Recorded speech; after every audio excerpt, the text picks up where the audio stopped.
सभी भाइयों को नमस्कार। स्वागत है आपका गवर्नमेंट एग्जाम प्रिपरेशन चैनल में। देखिए, हम लोग जो है 12 चैप्टर, ठीक है, 12 अध्याय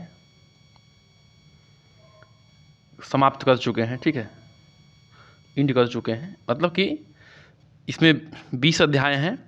तो फिलहाल जो मैं 20वां करने जा रहा हूँ, बीच में जो है बचे हुए हैं वो 12, 13, 14, 15, 16, 17, 18। मतलब कि इसके बाद ये 13वां चैप्टर है हम लोगों का। कहने का मतलब है थोड़ा सा मूड चेंज करने के लिए मैं ये चैप्टर उठा लिया हूँ आपका, ठीक है। 20वां चैप्टर, उसके बाद जो है फिर से 12वां चैप्टर पर आ जाएंगे हम लोग। यानी कि लगभग जो है आपके 60% जो है क्या हो चुके हैं, कोर्स कंप्लीट हो चुका है, ठीक है। ध्यान रखिएगा, 60% जो है कोर्स कंप्लीट हो चुका है। और आप जो है जाके क्या बोलते हैं, जो से प्ले लिस्ट में जाके आप लोग देख सकते हैं और उसको सीख सकते हैं। जो भी आप लोग का छूटा पार्ट है या कन्फ्यूजन वाला पार्ट है, जाके देख सकते हैं दोबारा भी। और जो बातें नई हैं वो बिल्कुल जाके देख सकती हैं, बिल्कुल बेहतरीन ढंग से, बेहतरीन तरीके से। ये मत सोचिए एक केवल किताब से, भिन्न भिन्न जगहों से, चित्रों के माध्यम से, अलग अलग जगह से अगर लगा के थोड़ा सा वीडियो बुक में थोड़ा सा इनकम्प्लीट दिखा रहा है, हो रहा है, तो जो है अलग अलग चीज़ों को ला के जो है बनाया गया है और पूर्ण रूप से कोशिश की गई है कि आपको पूरा समझ में आए। चलिए शुरू करते हैं। आज का जो हमारा अध्याय है वो है सार्वभौमिक टीकाकरण कार्यक्रम, जन्म से पूर्व जन्म के पश्चात टीकाकरण, ठीक है।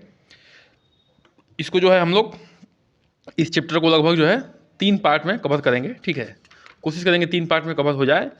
फिलहाल जो है इंट्रोडक्शन टाइप का कहिए, थोड़ा सा इंट्रोडक्शन ही समझिए, उस तरीके से चलेंगे हम लोग, लेकिन बेहद ज़रूरी पार्ट है ये, ठीक है। चलिए शुरू करते हैं कि universal immunization program before birth and after birth. मतलब कि जन्म से पहले और जन्म के बाद जो है क्या करना, टीकाकरण का कार्यक्रम को जानना है हमारे इस चैप्टर के बारे में। इस चैप्टर में मतलब दिया हुआ है, ठीक है।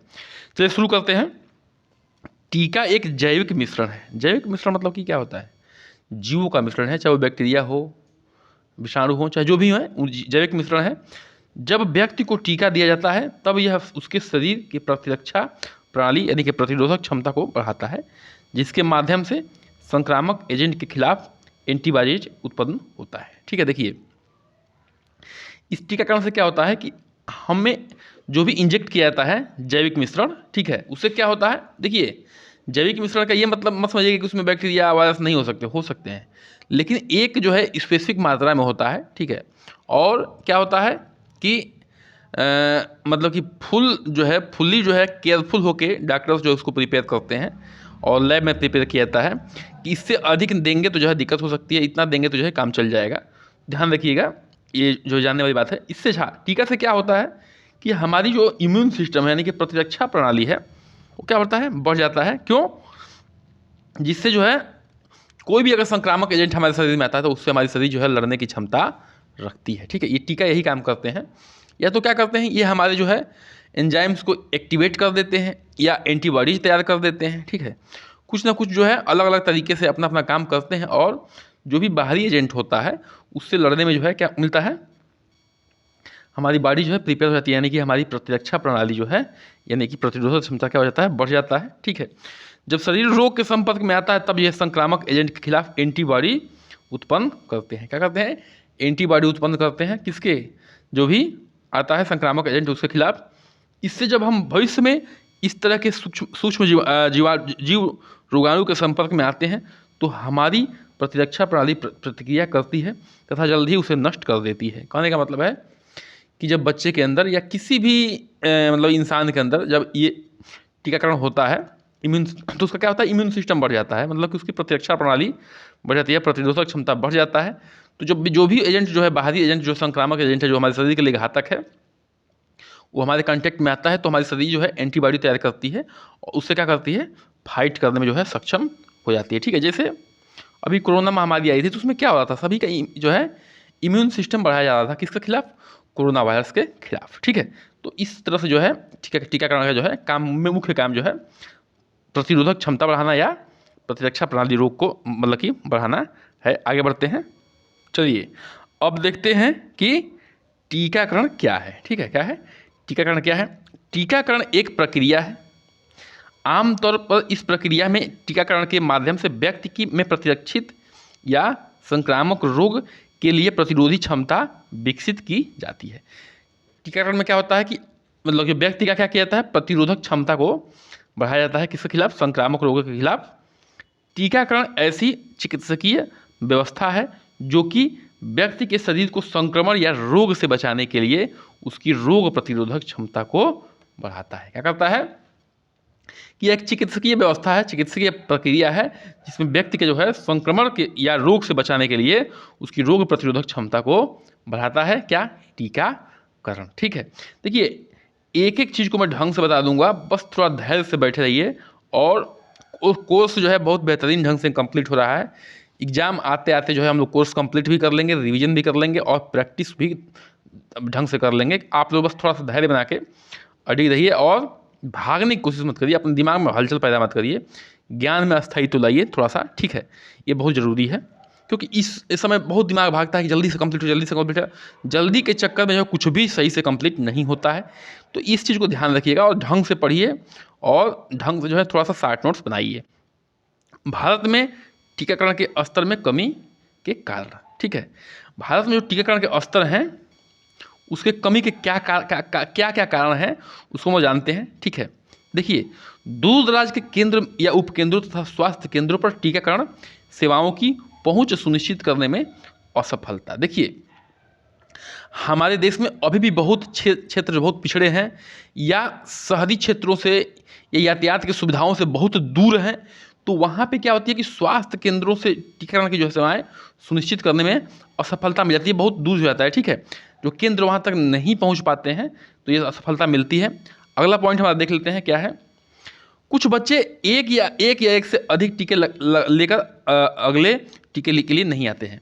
कुछ बच्चे या कुछ गार्जियन कहिए क्या करते हैं, एक टीका लगने के बाद जो है अगले टीका के लिए वो नहीं आते हैं, ध्यान नहीं दे सकते हैं या लापरवाही कहिए, जो भी कहिए।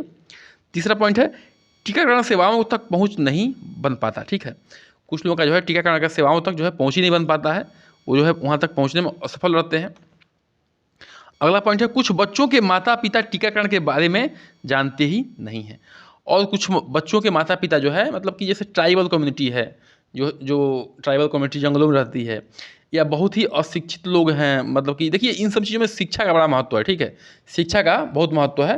तो जो बहुत लोग अशिक्षित हैं तो इन टीकाकरण के बारे में जानते ही नहीं कि जो है टीकाकरण कैसे मतलब कि क्या होता है, इससे क्या फ़ायदा है। ठीक है, शरीर हमारी कैसे काम करती है, तो इसमें समस्या आ जाती है। चौथा कुछ अगला पॉइंट है कुछ बच्चे स्वास्थ्य केंद्र या आउटरीच स्थल से इतने दूर रहते हैं कि पूर्ण टीकाकरण लेने के लिए नहीं आ सकते। कुछ बच्चों के माता पिता जो है बहुत दूर बता चुके हैं कि यातायात सुविधाओं से बहुत दूर हैं, या मतलब इनको ये भी जानकारी नहीं है कि किन किन केंद्रों पे जो है ये सब टीकाकरण होता है, तो क्या होता है वो लेने में असफल हो जाते हैं। कुछ बच्चों के माता पिता टीकाकरण सेवाओं के प्रति यकीन ही नहीं रखते। कुछ बच्चों के माता पिता जो है टीकाकरण के जो है इसके खिलाफ जो है यकीन ही नहीं रखते। देखिए कुछ भी कई चीज़ें हैं, मतलब कि इसमें बुरा मानने वाली बात नहीं है। बहुत सी धार्मिक बाधाएं भी हैं जो मना करती हैं कि अरे जब भगवान नहीं बचाएगा तो ये टीका बचाएगा, ये बचाएगा, वो बचाएगा। ठीक है, देखिए ऐसी बातें नहीं हैं, आपको जो है टीका लेना है। ठीक है, और टीके के लिए जो है अगल बगल के लोगों को प्रोत्साहित भी करना है कि हम क्या मतलब कि ये टीका जो है बेहद ज़रूरी है, किसके लिए? बच्चे के लिए और उसके माँ के लिए भी। ठीक है, आगे बढ़ते हैं। कभी कभी स्वास्थ्य कार्यकर्ताओं की लापरवाही भी टीकाकरण में की कमी में एक कारण है। ठीक है, जो स्वास्थ्य कर्मी हैं, ठीक है, जो कार्यकर्ता हैं उनकी लापरवाही से भी टीकाकरण में कमी आती है। आगे बढ़ते हैं। नियमित टीकाकरण में स्वास्थ्य सेविकाओं की जिम्मेदारियां। जो स्वास्थ्य सेविकाएं हैं उनकी क्या क्या जिम्मेदारियां हैं किसमें? नियमित टीकाकरण में। इसको थोड़ा सा हम लोग देख लेते हैं। ठीक है, चलिए देख लेते हैं। स्वास्थ्य सेविकाएं माताओं और बच्चों के टीकाकरण स्तर में सुधार लाने में महत्वपूर्ण भूमिका निभाती हैं।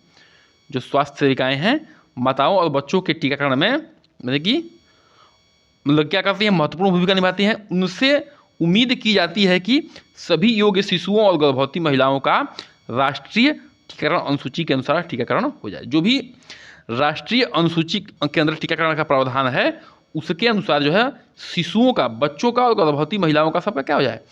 टीकाकरण हो जाए। इसीलिए उनको रखा भी जाता है कार्यकर्ताओं को कि आप जो है उसमें फुल सपोर्ट करिए। ठीक है, और कोई भी गर्भवती महिला या जो भी न्यू बॉर्न बेबी है, बच्चा पैदा हुआ है, वो छूट ना पाए और सबको जो है पूर्ण से टीका लग जाए। उनकी जिम्मेदारियां क्या क्या है, ये निम्नानुसार है। क्या क्या जिम्मेदारी है? पहला पॉइंट है, देख लीजिए कि टीकाकरण के लिए योजना बनाना। टीकाकरण के लिए योजना बनेगा कि किस क्षेत्र में कब जाना है, कौन कौन सी कहाँ पे लगाना है, स्थान के सुनिश्चित करना और घर घर जाके जो है सर्वे करके इस चीज़ों को लगाना। टीकाकरण स्थल पर शीत श्रृंखला तथा का प्रबंधन करना। ठीक है, क्या किसका करना? उसका प्रबंधन करना, शीत श्रृंखला का प्रबंधन करना।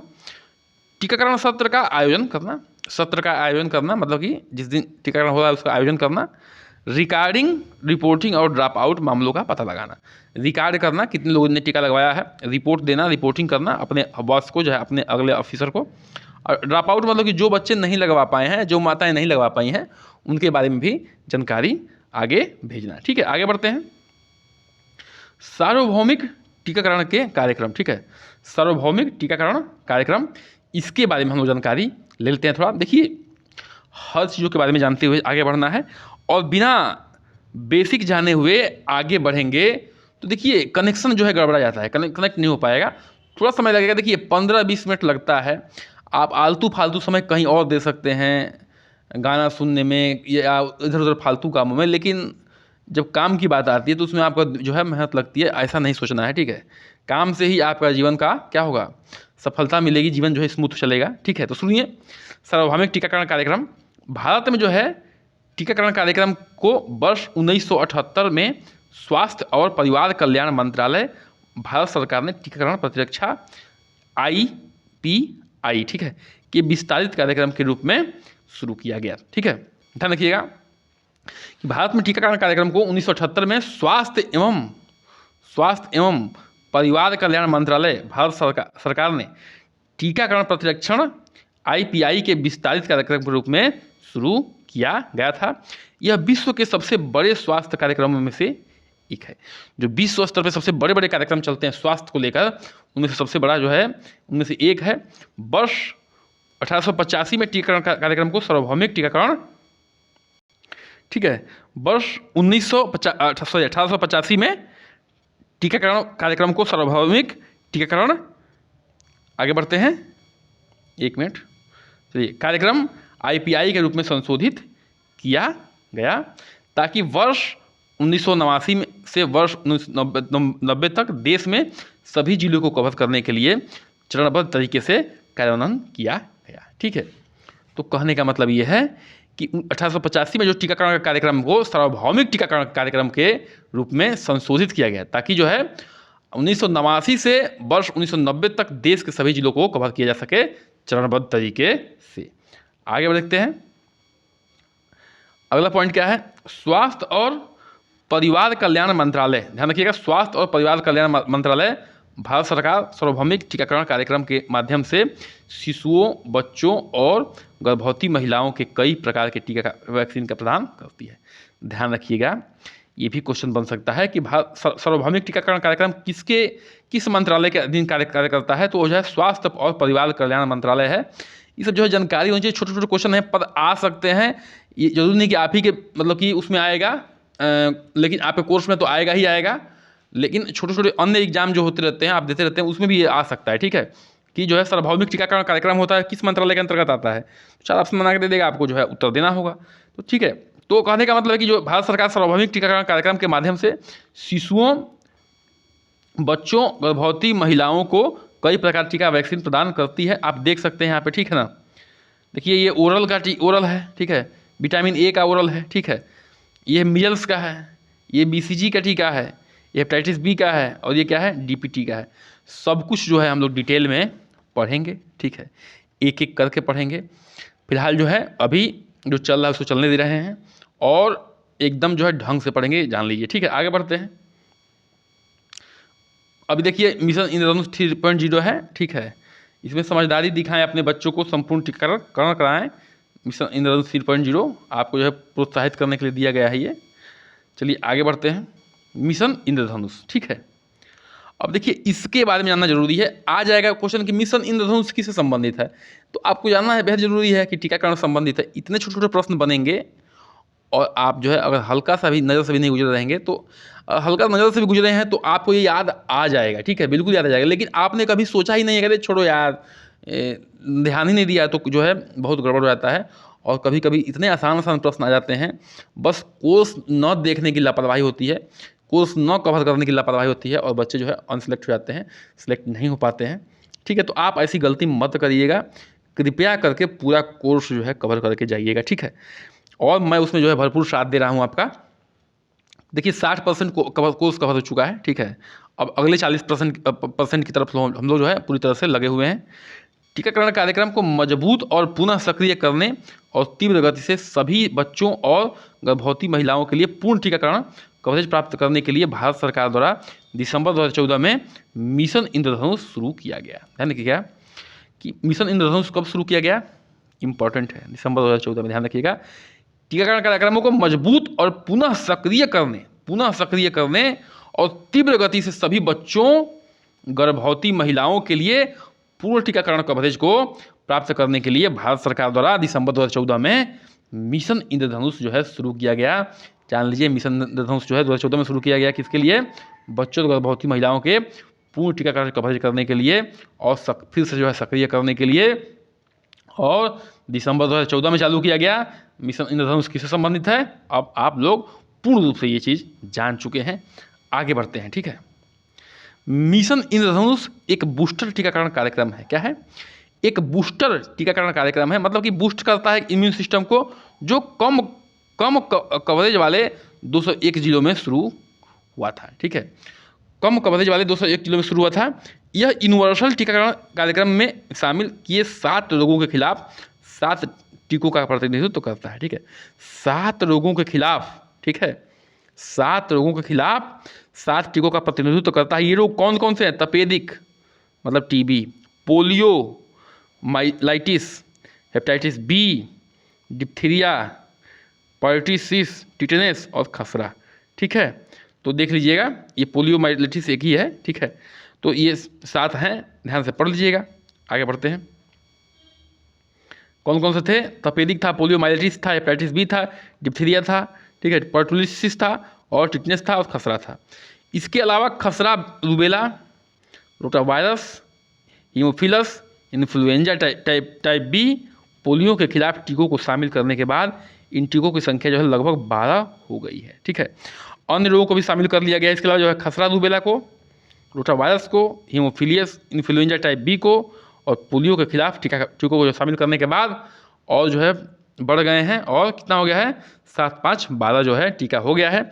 कुछ चुने हुए राज्यों में, जिलों में जापानी एन्सेफेलाइटिस और निमोकोसस के भी टीके दिए गए हैं। किसमें, कुछ चुने हुए जिलों में। देखिए, सब कुछ जानना जरूरी है, और जब चीज़ों को कम से कम 2 बार पढ़ लेते हैं हम, तो एकदम देखिए जब पढ़ लेते हैं तो दिमाग इतना कमज़ोर नहीं होता, कभी ना कभी जो याद जरूर आता है, और जो है हम एग्जाम में उसको परफॉर्म कर सकते हैं, क्योंकि ये लिखना नहीं है, ऑब्जेक्टिव टाइप क्वेश्चन है, जरूर क्लिक कर जाता है ऑप्शन, ठीक है। गहन मिशन इंद्रधनुष, ठीक है, मतलब क्या है, इमेंसिफाइड, ठीक है, इमेंसिफाइड मिशन इंद्रधनुष, ठीक है, इंद्रधनुष याद कर लीजिएगा इसको, ठीक है। इमेंसिफाइड मिशन इंद्रधनुष है, ठीक है, इसका फुल फॉर्म। अब देखिए, गहन मिशन इंद्रधनुष कब लॉन्च किया गया, ठीक है, ये लॉन्च किया गया 2017 में, अक्टूबर में। उद्देश्य क्या था इसका, शहरी क्षेत्रों का मुख्य लक्ष्य बनाया गया। उद्देश्य क्या था कि शहरी क्षेत्रों को मुख्य लक्ष्य बनाया गया। लक्ष्य 2020 के पूर्व ही 2018 तक 90% टीकाकरण कार्य पूर्ण किया गया, ठीक है। लक्ष्य जो है 2020 से पूर्व जो है 2018 तक ही 90% टीकाकरण का कार्य पूर्ण कर लिया गया। आगे बढ़ते हैं गहन मिशन 2.0 पे, ठीक है, यानी कि इमेंसिफाइड मिशन इंद्रधनुष 2.0, ठीक है। पल्स पोलियो कार्यक्रम के 25 वर्ष पूर्ण होने के उपलक्ष्य में 2019 से 2020 तक, ठीक है। पल्स पोलियो कार्यक्रम के 25 वर्ष पूर्ण होने के उपलक्ष्य में देखें 2019 से 2020 से 27 राज्यों में 272 जिलों में टीकाकरण कवरेज का लक्ष्य रखा गया, ठीक है। 27 राज्यों में 272 जिलों में टीकाकरण कवरेज का लक्ष्य था। 2021 में लॉन्च किया गया किसको? गहन मिशन इंद्रधनुष 3.0 को। इसमें देखते हैं क्या था, 2021 में लॉन्च किया गया। इसका लक्ष्य जो है बच्चों और गर्भवती महिलाओं पर था। किस पर? बच्चों और गर्भवती महिलाओं पर था जो कोविड-19 महामारी के दौरान टीका लेने से चूक गए थे। जो भी चूक गए थे, तो गहन मिशन इंद्रधनुष 3.0 जो है किस पे था? जो गर्भवती महिलाएं थी, ठीक है, और कौन थी? जो बच्चे थे जो 19 महामारी कोविड-19 के महामारी के दौरान चूक गए थे। आगे आते हैं गहन मिशन इंद्रधनुष 4.0, ठीक है, फरवरी 2022 में प्रारंभ किया गया। इस अभियान में 2 साल तक के बच्चों को शामिल किया गया है। ध्यान रखिएगा, एक एक डाटा जो है इंपॉर्टेंट है, एक एक डाटा इंपॉर्टेंट है, ध्यान रखिएगा, ठीक है, क्योंकि क्वेश्चन क्या बनेगा क्या नहीं बनेगा ये अब तो ऊपर वाला जानता है, मतलब कि एग्जामिनर जानता है क्या बनाएगा, ठीक है। कहने का मतलब ये है, लेकिन आपको जो है हर डाटा को क्लियर रखना है। देखिए डाटा बहुत अंदर तक नहीं जाना है, लेकिन हल्का सा तो अंदर जाना पड़ेगा आपको, ठीक है, तभी जो है ज्ञान जो है, मतलब तभी जो है एग्जाम की प्रिपरेशन अच्छी हो पाएगी। और कोविड-19 की महामारी के कारण जो है नियमित टीकाकरण की गति प्रभावित हुई है। कोविड-19 की महामारी के कारण नियमित जो टीकाकरण चल रहा था, उसमें देख रहे थे कि सब लॉकडाउन लग जा रहा था, तो कहाँ से टीकाकरण हो पाएगा, किसी को निकलना मना कर दिया गया था, ठीक है। उसी अंतराल को भरने के लिए जो है इसको लाया गया था, किसको? गहन मिशन इंद्रधनुष 4.0 को। अब देखिए आगे हम लोग जो है BCG वगैरह, हेपेटाइटिस बी के टीकाकरण कैसे लगाया था, OPV क्या होता है, सब कुछ जो है डिटेल में पढ़ने वाले हैं और एक एक करके पढ़ने वाले हैं, ठीक है। फिलहाल जो इतना ही, आज के सेशन करते हैं समाप्त। कृपया चैनल को सब्सक्राइब करिए, लाइक करिए, शेयर करिए, साथ में बनने के लिए बहुत बहुत धन्यवाद। नमस्कार, जय हिंद।